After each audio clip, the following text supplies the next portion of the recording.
दिमाग तीनों हम खो देले बने बुझाते ना कि हम का करत नहीं आ का करे के चाहिए। लड़का के भाव बा जब से देखले बानी ए रानी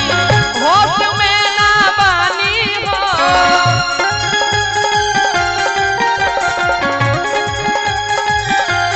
जब से देखले बानी ए ज्योति होश में ना बानी हो किसे ना हम खाना खाई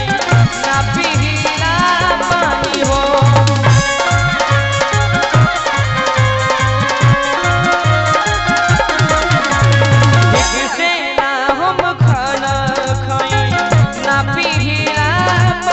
हो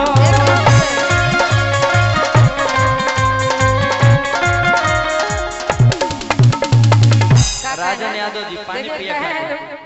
कहे कि आज जब से देखले भागिए आहो में ना भागी हो जाओ हम नहीं कर रहे हैं कि गर्लफ्रेंड कर रही है। आज जब से देखले भागिए बोलू होश में ना भागी हो जब से देखले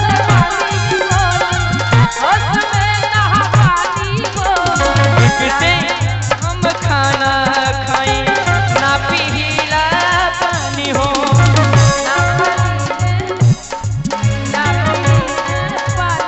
और ही लड़का अच्छा के हो जाए अब तारा से कहे तो का कही दोनों बेरा कहर बेरा दोनों बेरा कहर बेरा दिल हमार बेकरार एगो हम हमर जान जियो तोहार हमर दिल हमर जान जियो तोहार हमर दिल एगो जान जियो तोहार सोचेंगे तुम्हें प्यार करेगी नहीं ये दिल बेकरार करेगी यादों में बसाया ख्वाबों में सजाया यादों में बसाया ख्वाबों में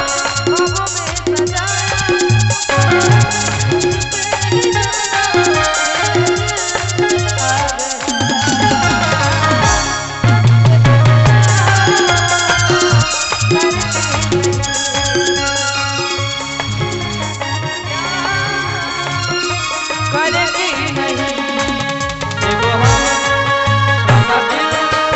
बेजान होई बिना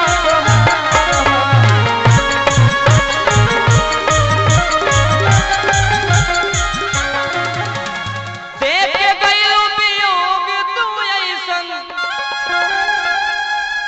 रो गइल के धरावल हो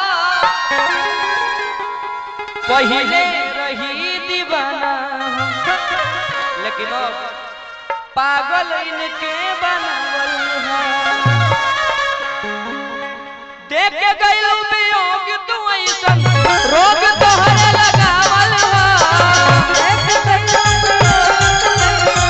लोग पहिले रही दीवाना पागल तोहरे बनावल है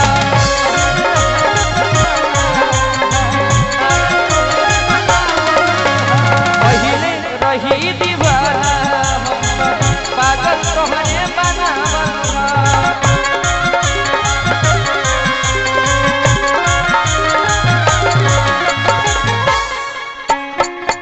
जहाँ रिकॉर्डिंग हो रहा हो जीवन में सीख लीजिएगा वहाँ कभी भी बेस्ट देने की कोशिश करनी चाहिए।